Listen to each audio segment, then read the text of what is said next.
现在从根河到了这个伊图里河需要中转一下，中转时间大概要3个小时，最短是3个多小时。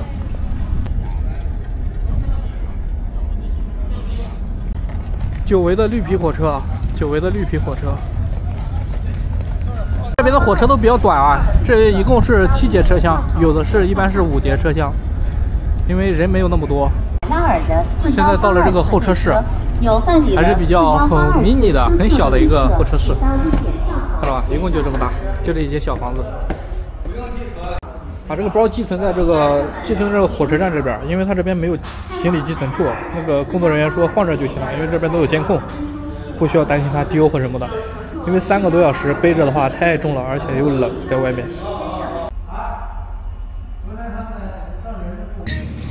刚才坐的这班车发车了，再见喽！出站了，看一下外面的场景啊，冰天雪地啊，朋友们。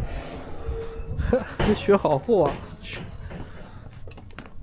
这车站这边没有出租车啊，只有这一个出租车，但是里面是没人的，一看就是停了很久的。刚才问了这个车站的工作人员，这边这个地方没有出租车，然后他建议我们是步行走过去，走到那边10分钟。这个地方没有出租车，说的是，全是各种冰雪路面，太爽了。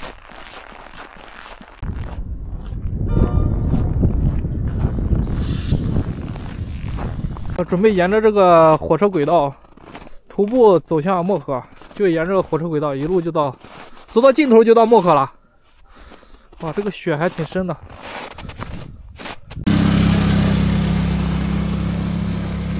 这边太冷了，走了一会儿之后耳朵快要给冻掉了，必须要戴个罩耳帽。这边有一个国营，这有个国营饭店，这个饭店估计有个几十年的年头了，但是现在已经废弃掉了。里面都是坏掉了，然后玻璃也都是被破碎掉了，荒废了啊！不行啊，往这里面走2步，鞋子里面灌的全是雪。看，这个饭店已经荒废了啊，可以在这里面住一晚，应该很不错。这玻璃都开了，有个门，我们进去看一下。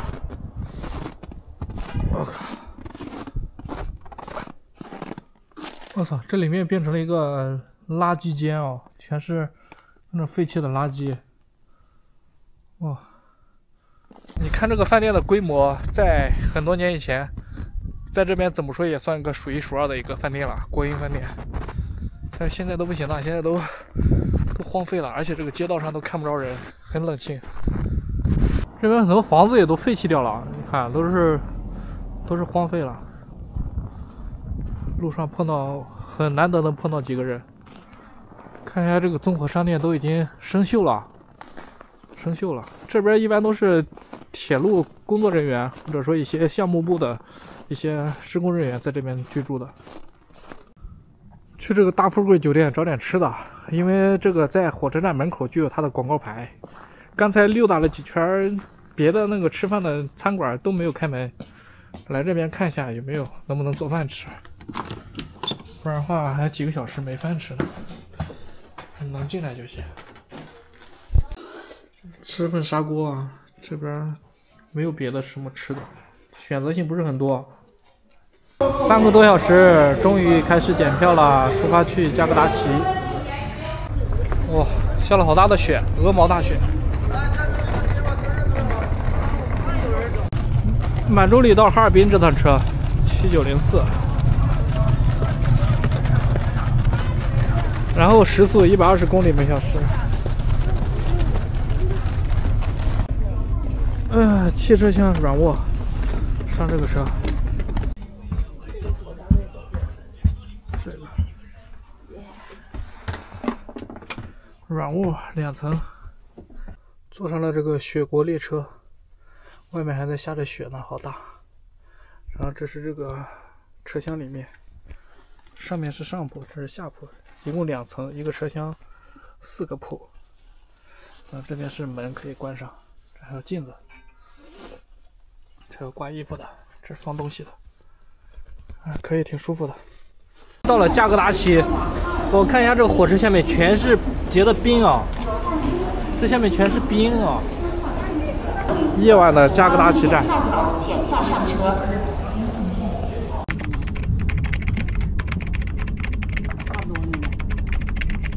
朋友们，经过了一晚上的火车卧铺，终于到了漠河站。后面这个就是火车站，这个火车站还挺好看的啊。漠河真的很冷啊，零下20多度现在。中国最北的城市漠河，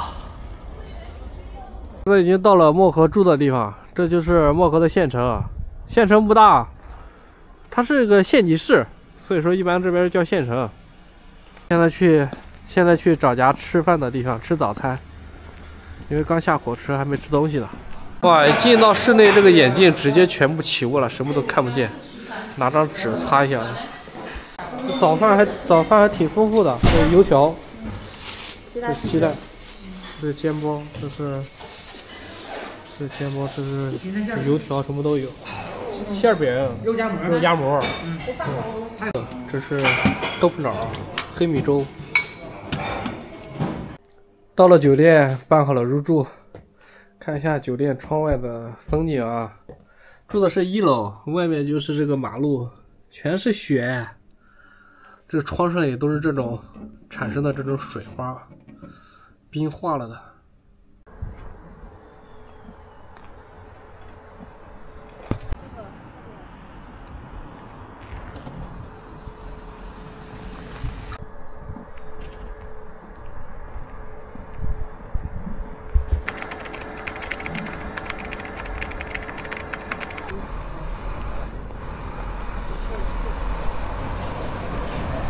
这边有个巷子，咱们进去看一下啊。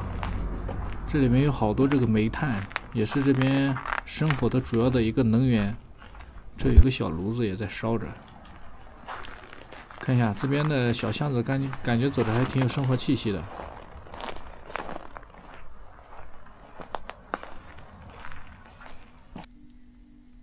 这是烧的煤哦，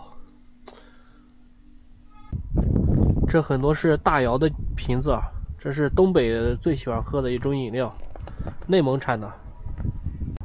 这一片煤啊，全是这种煤炭，东北这边的取暖的一种很重要的一种燃料。看一下漠河这边的一个超市，逛一下超市溜达一下，起码里面暖和一点。这个草莓是10块钱，这么多，还不贵哦。东北这边有一点什么就是好处呢？就是这边的物价不是很高，而且它不会说给你搞得特别贵的那种。还有呢，就是它的分量，比如说你点菜的时候，它分量特别足，这是非常友好的一点。看一下这个丑梨，这个丑梨他妈确实丑哦，但是非常甜，这个梨非常甜，是吧？看样子是挺丑的。这边的一些商家关门时间也挺早的，你像这个超市的话，关门时间大概是在下午的7点钟左右。你看有的别的一些小的店铺，它可能是下午4、5点钟就已经直接就关门了，不营业了，所以说营业时间相对来说比较短，因为天气确实太冷了。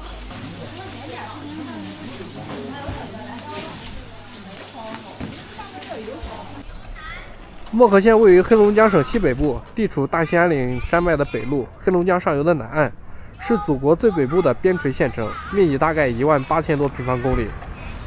这边少数民族大概有13个少数民族，汉族、满族、蒙古族、朝鲜族等等。漠河是全中国纬度最高的城市，然后它是与俄罗斯隔江相望，也是一个边境城市，边境线大概240多公里。看这旁边有很多煤啊，很多煤，还有前面有一些木柴，我们去看一下，都是这边的一些取暖的一些日常的生活物资。这很多这种摆得很整齐的这种柴火，看着吧，都是这边的一些做饭或者说取暖的一些柴火。那这是一些细柴，这还有一些相对来说的粗柴。漠河是从小就在地理课上听到过的城市啊，也是绝大多数国人没有到过的中国最北部的一个城市。漠河虽然名气很大，但是人气真的不是很旺，而且人口并不多，全市人口大概不超过10万人，而且在逐年减少的一个状态。作为一个旅游城市，其实这个城区比想象当中的要冷清一些，并没有那么感觉是游客繁多。漠河成为城市的历史并不长，1981年才设县， 2018年升级为县级市。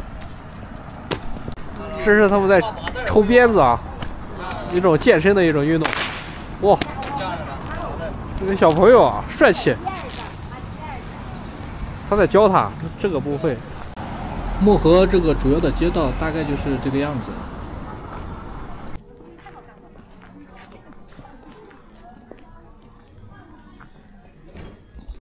看了一下这边的小吃一条街，这里面很多店铺都没开门啊，都没有营业。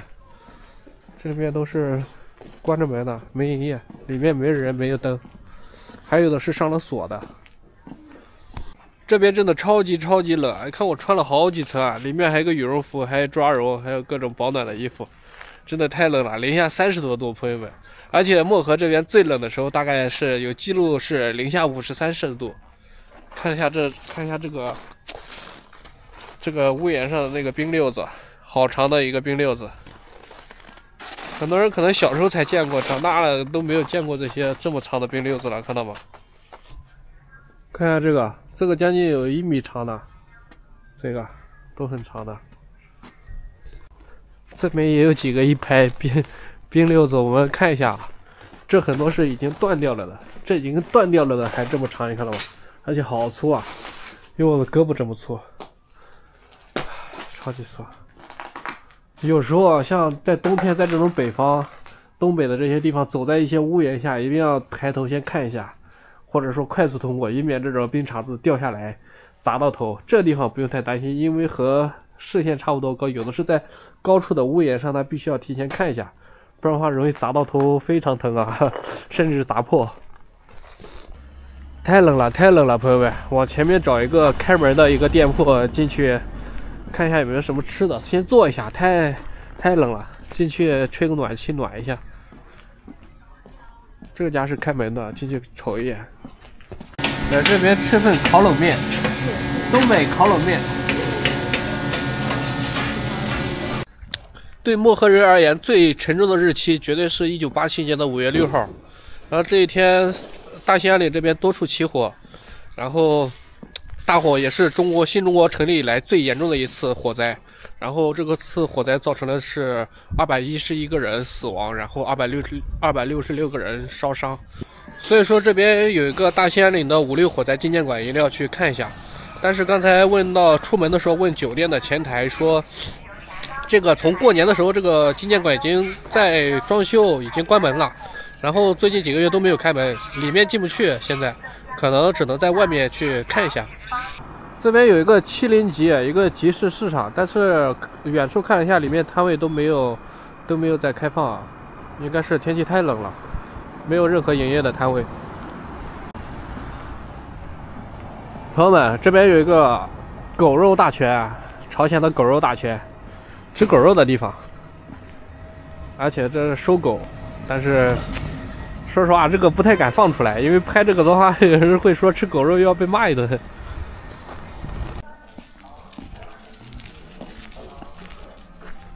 安岭火灾，然后又不得不提到漠河这边的一个舞厅。然后2019年12月份的时候，大概是，然后一个民谣歌手叫刘爽，然后他来到这边采风就挖掘出了一个令人动容的一个爱情故事。然后这边有一个在舞厅里面有一个独自舞蹈的老人，然后他和他交谈之后创作了这首《漠河舞厅》。等一会儿晚上稍微偏晚一点，我们也会去舞厅里面逛一下看一下。这个老人的名字叫张德全，然后他的妻子也是在1987年的这个大兴安岭的特大火灾里面丧生了。然后这个老人呢，就是这么多年了过去了，然后他也没有再婚，也没有娶妻生子。他的就是他有一个经常性的动作，就是去舞厅里面独自一个人跳舞，然后独自舞蹈，然后用以此来怀念他的在火灾中丧生的这个妻子。所以说非常感人的一个爱情故事。当然了，这个张德全也是一个化名，并不是他本人真实的名字。坐落在我眼前的就是大兴安岭5.6火灾的一个纪念馆，但是门口也写了这个字，挂了这个牌子，就是闭馆。就是像我刚才讲的，他说是里面在装修，然后这几个月了都没有开放，里面是进不去的，只能在外围看一下。真的，这次火灾真的超级严重啊！当地的老人他们就说，当时那个火灾整个县城四面都是火，整个县城全被烧了。因为这个是什么原因呢？因为这个漠河这个县级市，它是本来就是在这个大兴安岭中间的地带嘛，然后四处都是这种树木啊、松树啊、森林，所以说火一旦燃起来之后呢，它那个松树里面的有一些油脂，它就是那个火势根本遏制不住啊，所以说可能一阵火一阵风，它那个整个县城全被烧了，跑都跑不掉，属于那种。这是一个参观的一个时间，它分冬季、夏季，基本上就是早上8点半开始，中间会停个几个小时，中间会停，然后下午基本上就是5点、5点半，根据夏季、冬季的一个时间。还有一个很重要的就是周一闭馆，如果想来参观这个的话，就是周一要避开这个时间，因为它周一闭馆要进行一些相关的维护。当然，这个它的参观的时间是正常的一个时间。你像这种意外的情况闭馆，就是属于不可预知的一个特殊情况。然后在这边说着话，突然这个场馆全部亮灯了。然后看了一下时间是5点20，准时亮灯。然后对面那个建筑也是的，也是5点20，这边准时它的夜景的灯光效果都出来了。刚才讲的就是漠河这边的对于防火的一个非常严格的一个就是现在你也可以看到这个，如果说发现在这个林区里面吸烟，就是处罚非常严重，非公职人员对于直接就是罚钱嘛，相当于公职人员直接开除公职。这个对于这个防火的一个非常严格的一个条例。上有天堂，下有苏杭，要我说呢，都比不上漠河的灯火辉煌。看一下这边的建筑啊，因为这边靠近俄罗斯，所以说这边的建筑风格一般都是前苏联风格的这种，像这种欧式风格的。然后远处的那个晚霞，风景还挺漂亮的，这边看着非常漂亮啊。而且在漠河这边，它这个红绿灯其实只有在这些比较大的主要的路口，它才有这些红绿灯，很多的这种路口都没有红绿灯的，因为这边人口没有那么多。看一下这个城市周边，就是这种很大的一个松树林。所以说就根本不需要好奇为什么在一个城市里面会引发这么大的一个火灾，而且造成这么大的一个伤亡，因为这边它整个城市就在这个林区里面，而且尤其是这种松树啊，这种几十年，尤其或者说这种比较干燥的一些这种松树枝啊，这边也非常干燥，你看很脆弱的，只要一点着火，这个火势根本控制不住啊。整个漠河这个城市非常小啊，你像如果开车的话，从东到西或者说从南到北，10分钟的路程，就直接横穿了整个这个城市啊。这对面是这个漠河的图书馆，然后所在的这条路就是中华路，包括我们刚才看的那个火灾的纪念馆都在这个中华路上沿线上。中华路也是这个城市的一个主要的一个干道。这个图书馆别说啊，虽然不是很大，但是非常精致，非常好看啊！这是漠，哎，你从这儿可以拍过去。对，这是漠河市人民政府。这个图书馆斜对面就是这个漠河市的人民政府，也是还挺好看的。然后对面就是一大片雪域，然后松苑这个森林。这外面真的太冷了，我靠，冻死了！我手已经虽然戴了手套，但是已经冻得已经快没有知觉了。超级冷，我鼻涕冻得都快冻出来，都快结冰了，就那种感觉。后面对面呢还有一个俄罗斯的一个特产超市，就对面。这是一个中俄国际商贸城，朋友们，咱们进去瞅一眼看一下。但是这个天气实在是太冷了，我估计也看不到什么东西啊。好了。里面除了逼人的寒气外，什么都没有啊，只有个别几家是小餐馆。现在这个手没戴手套，我这个手冻得已经没有知觉了。朋友们，我们现在到了这个传说中的漠河舞厅，我们进去瞅一眼。别告诉我没开门哦！我靠，真的拉不开。好像真没开门，难道时间没到吗？拿一根糖葫芦吧。我问一下，这个舞厅它是没开门还是时间还没到的？没到，几点开门？回家吃饭去了。啊，他们回家吃饭，7点开门是吧？快7点。哦，吃有晚。那我们还来早嘞。拿一根儿，就那个糖葫芦。啊，山楂的，对。这个白的是啥呀？那白的是。刚问了这个舞厅门口的这个卖糖葫芦的姐姐啊，她说是，这会儿他们出去吃饭了，可能要将近7点钟他们才回来。他这个并不是只有晚上开放啊，早上8点钟开始，然后中午的时候可能就是也是他们会出去吃饭的时候会关上，然后之后晚上的话也是出去吃饭的时候都不营业，是这个样子。晚上营业到11点钟。饺子、炒菜。哇，这糖葫芦还不错。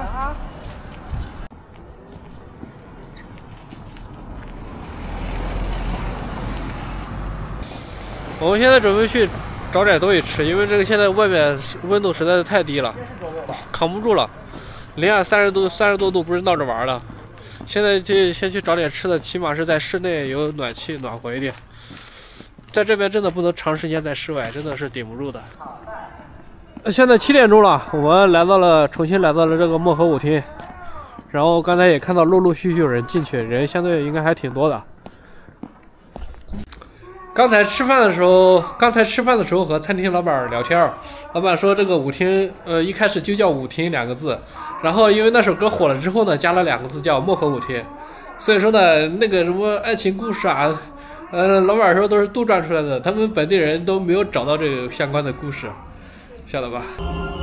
这个舞厅在负1楼，进了门之后下楼梯，这正在放啥呢？放《西游记》呢。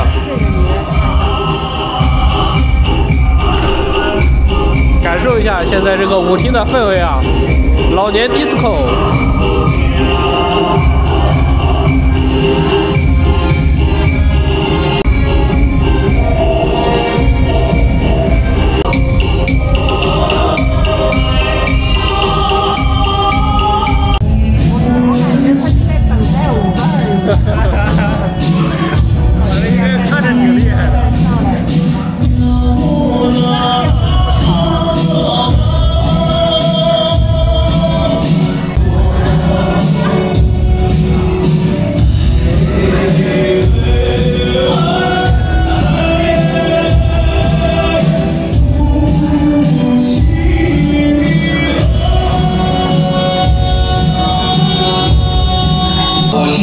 这个门票一个人是20人民币，然后如果是本地人在这边办年票的话，就是一个人200块钱。在这边坐一下，看着他们跳舞还挺舒服的，因为外面比较冷，里面还挺悠闲、挺放松的，可以来体验一下，挺有感觉的。